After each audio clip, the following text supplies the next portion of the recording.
Será que é possível que um homem, um único homem, com um coração frio, legalista, cheio de dúvidas, possa, num instante, ter a alma incendiada, a ponto de salvar uma nação inteira do caos e de uma revolução sangrenta? A história de John Wesley que vamos estudar hoje não é só a biografia de um grande líder, não. É a prova viva de que a verdadeira transformação do Evangelho, a justificação pela fé, não é uma doutrina para a gente estudar, mas um poder para ser experimentado. E veja bem, há um detalhe nessa experiência que muitos ignoram, mas que foi a chave para tudo, e nós vamos descobri-la juntos. Graça e paz, estudiosos da palavra, sejam muito bem-vindos ao canal Mestre da Didaquê. Se o seu desejo é sair da superficialidade espiritual e construir uma fé que é inabalável, sólida, bíblica, você chegou ao lugar certo. Antes de mergulharmos neste estudo, já deixe o seu like, inscreva-se no canal e compartilhe este vídeo com alguém que precisa dessa palavra. E se você quiser se aprofundar, conheça o material da Escola de Desenvolvimento Cristão Mestre da Didaquê. O link está na descrição. Muitas vezes, a gente olha para a nossa própria fé e sente um vazio, uma secura, não é? A gente faz tudo certo, cumpre os ritos, mas algo parece faltar. A Inglaterra do século XVIII se sentia exatamente assim. E a resposta para a transformação de uma nação inteira começou com a resposta para o vazio no coração de um único homem. Para a gente entender a magnitude do que foi o avivamento wesleyano, a gente precisa primeiro mergulhar no cenário em que ele surgiu. A Inglaterra do século XVIII não era só uma nação em crise social, era uma nação em profunda, profunda crise espiritual. Pensem comigo, a Revolução Industrial estava a todo vapor, trazendo progresso material, mas ao mesmo tempo um profundo empobrecimento da alma. A igreja oficial, a igreja anglicana, estava fria, formalista, completamente distante do povo.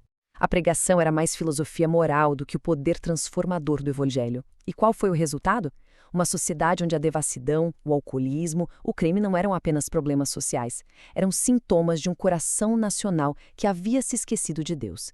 Era sinceramente o terreno perfeito para uma revolução ou para um avivamento. E é nesse cenário de trevas que Deus levanta um homem que, por fora, parecia ter tudo: erudição, disciplina, no zelo invejável. Mas por dentro, ele vivia o drama de quem tenta alcançar a santidade pelas próprias forças. Um tição tirado do fogo, como ele mesmo se descreveria mais tarde.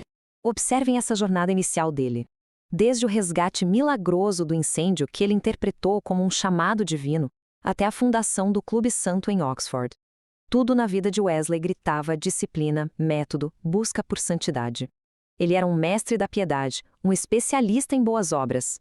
Mas existe uma diferença abissal entre buscar a Deus e ser encontrado por Ele. E Wesley, coitado, ainda não sabia disso.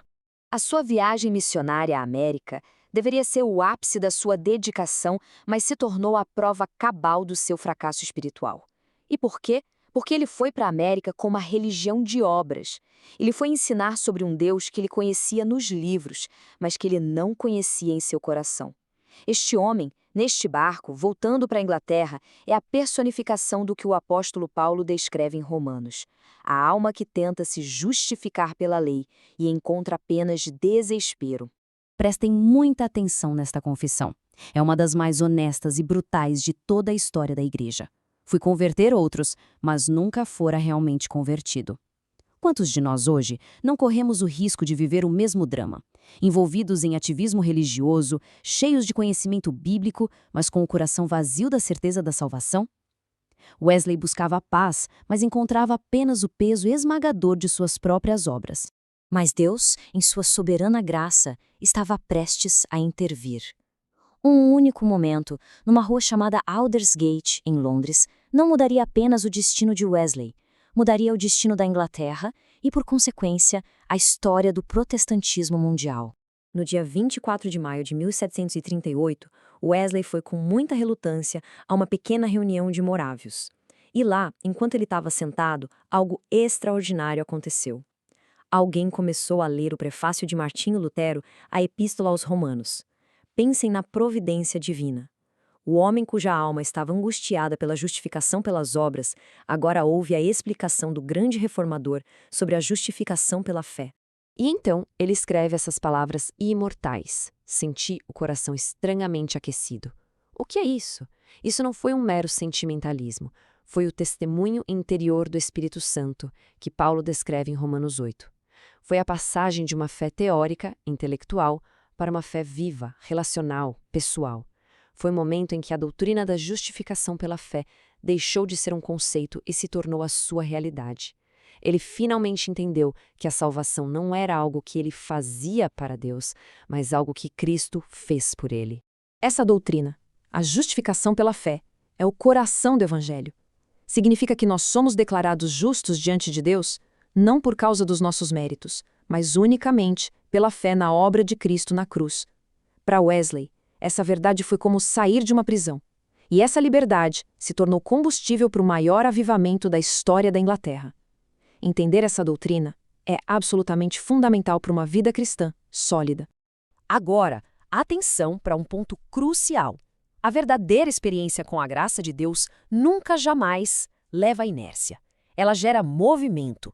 O coração aquecido de Wesley incendiou seus pés. Sua missão agora era clara: espalhar a fé que opera pelo amor por toda a nação. E é aqui que a gente vê a importância de não ficar só na superfície. Por isso eu insisto, se aprofunde, conheça a nossa escola Mestre da Didaquê e tenha acesso a um ensino que transforma. Mais de 250 mil quilômetros, a cavalo. Isso é equivalente a dar a volta ao mundo mais de 6 vezes. Isso não é zelo humano, meus irmãos. Isso é o resultado sobrenatural de um homem que teve um encontro real com Cristo. A mensagem da graça gratuita o impelia a levar essa boa nova a todos, não importava o custo. E mais de 40 mil sermões. E por que ele pregava ao ar livre?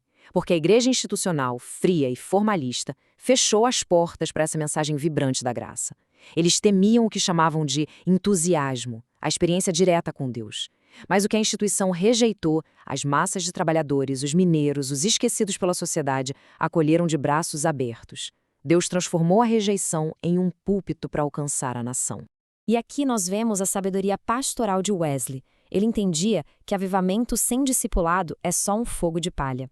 Observem o método. Primeiro, a pregação do evangelho para a conversão. Depois, a criação de pequenos grupos, as classes, para o crescimento e mútua responsabilidade. Wesley sabia que a santificação é um processo comunitário. E, finalmente, a fé que não se manifesta em ação social é morta. A fé em Cristo transformava um indivíduo, e o indivíduo transformado se tornava um agente de transformação na sociedade. Isso é teologia integral em ação.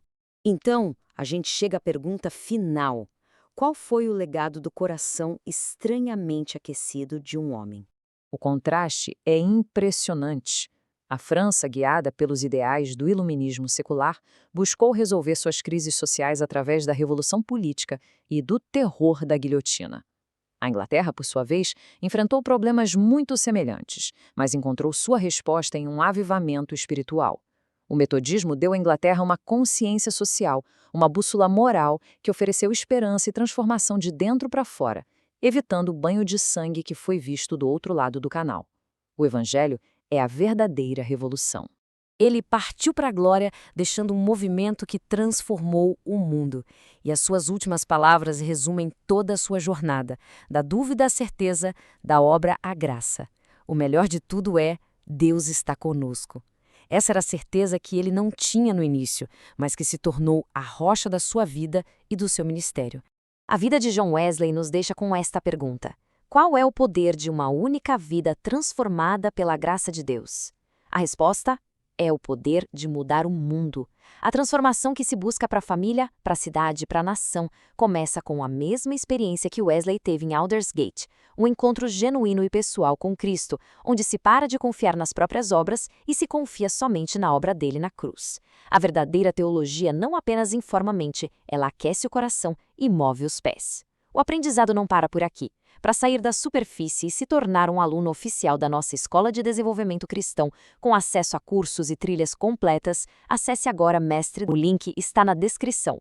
Não saia deste vídeo sem deixar o seu like, se inscrever no canal e compartilhar este estudo. Que a maravilhosa graça de Cristo, o amor de Deus Pai e as consolações do Espírito Santo guardem a sua mente e o seu coração. Edifique sua vida com propósito. Até o nosso próximo encontro.